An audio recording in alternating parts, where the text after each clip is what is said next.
أعوذ بالله من الشيطان الرجيم. بسم الله الرحمن الرحيم.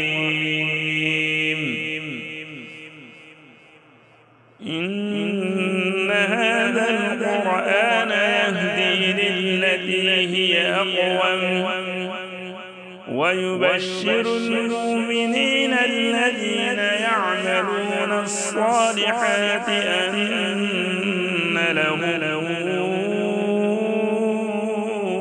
أجرا كبيرا، وأن الذين لا يؤمنون بالآخرة أعتدنا لهم عذابا أليما. ويدعو الإنسان بالشر دعاءه بالخير، وكان الإنسان عجولا.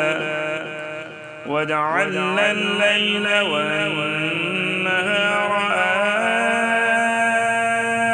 آيتين فمحونا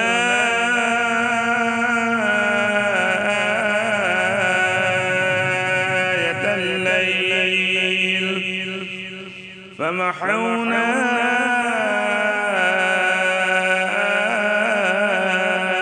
الليل وجعلنا